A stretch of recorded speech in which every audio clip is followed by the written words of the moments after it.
오늘 일주로 온 무신일주 할 차례죠. 무신일주부터 해놓고 궁금한 것들 질문 받도록 하겠습니다. 오늘 무신일주 많이 왔는데 아직도 많이 남았어요. 자, 무신일주 천간에부터 그러면 양의 기운의 그 성장하는 기운 그리고 확장하는 기운을 멈추고 그 기운들을 수렴해서 다음 이렇게 음의 기운으로 전환하기 위한 준비를 하는 것을 얘기를 합니다. 그래서 산처럼 듬직하게 지키고 있는 모습을 형상을 했고요.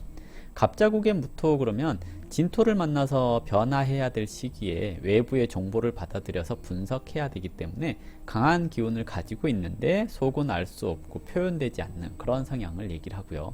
갑술국의 무토는 인목을 만나서 자신을 덮고 있는 흙을 뚫고 올라가는 새싹과 같기 때문에 조금 외부적으로 발산하려고 하는 뭔가를 보여주려고 하는 그런 성향을 가지고 있습니다. 그리고 갑신국의 무토는 자수를 만나서 외부의 정보를 안으로 응축시켜서 그동안의 경험을 정리하고 조용하게 지내는 그런 특성을 갖게 되는 거고요. 갑오국의 무토는 술토를 만나서 지난날의 경험을 가리지 않고 표현하는, 그래서 뭔가 그 어른스러운 말을 하는데 이것이 자칫하면 꼰대스러움이 나올 수 있는 그런 일주가 갑술일주 이렇게 무술일주 이렇게 얘기를 하는 거고요. 갑진국의 무토는 이제 신금을 만나서 자신의 그동안의 경험을 제도화된 시스템 속에 넣었기 때문에 조용하게 정리를 잘하는, 그리고 신중하고 침착한 기질이 나오는 것을 얘기를 합니다. 그래서 무신일주는 조금 침착하다 이렇게 얘기를 해볼 수가 있겠고요. 지지의 신금은 가일이 단단해지는 시기입니다. 그래서 가지런하게 정리되는 기운을 말하는 건데요. 갑신국의 신금은 임수를 만나서 잘 정리된 시스템에서 앞선 세계, 먼저 앞서 나간 선진물물, 지식 이런 것들을 첨가하는 시기입니다. 그래서 이것을 이제 조용히 정리하는 때이고요. 갑술국으로 넘어가면 이제 그 앞선 기술이 정리되고 있는 시점이잖아요. 그래서 숙성 기간을 걸쳐야 됩니다. 그래서 공망으로 작용을 하게 되는 거고요. 갑오국의 신금은 병화를 만나서 정리된 기운을 이렇게 밖으로 표현하는, 다시 갑신국을 얘기를 안 했네. 갑신국의 신금은 갑목을 만나서 이제 그 앞에 정리됐던 기운을 이제 이라고 하는 기획력으로서 잘 기획하는 단계라고 얘기를 할 수 있습니다. 그리고 이제 갑진국으로 넘어가게 되면 갑오국으로, 왜 전화 때문에 죄송합니다. 갑신국을 이제 넘어가게 되면 이제 갑오국으로 넘어가는데요. 갑오국의 신금은 병화를 만나서 잘 정리된 시스템을 세상에 알리는, 그리고 세상에 이렇게 적용시켜 보려고 하는 그런 노력이 보여지는 거고요.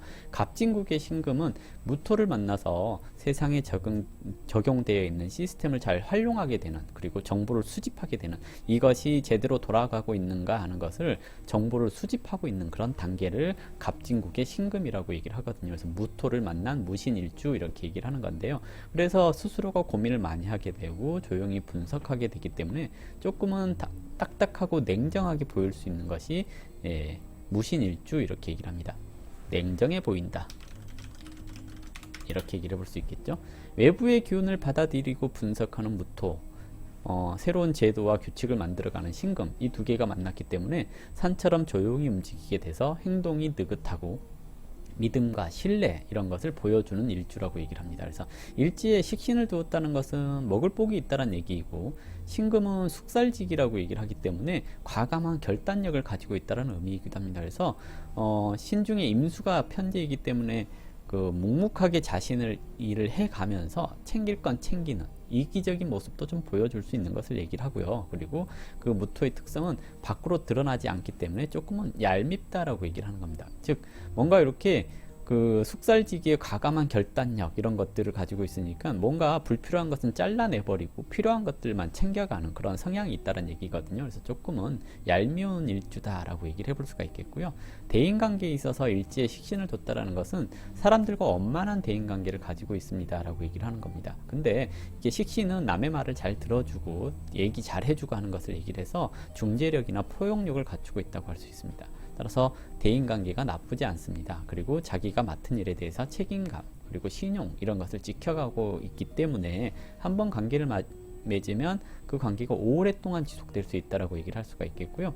좀 총명하고 과감한 성격 때문에 자신에게 도움이 되지 않는 사람을 또 잘라버리고 그런 성향이 있어요. 근데 지지의 경금 또는 천간의 경금이 있으면 도의적인 측면에서 불필요한 것을 잘라내는 거, 신금이나 그러니까 천간의 신금 같은 것이 지장간에 있을 경우에 이게 도의적인 게 아니라 실속 있는 거, 돈 되는 거 이런 것이 안 되면 잘라내는 것을 얘기를 해요. 그래서 신중의 경금은 경금이기 때문에 실속이 있느냐, 아니 실속이 도의적이냐, 사람답게 사느냐 뭐 이런 것을 얘기를 하거든요. 그래서 무신일주 그랬으니까 저 사람이 나한테 도움이 되는 사람인가를 보는 거지 돈이 되는 사람인가를 보는 것은 아니다라고 얘기를 하죠. 다르게 얘기를 하면 의리가 있다라고 얘기를 해볼 수가 있겠죠.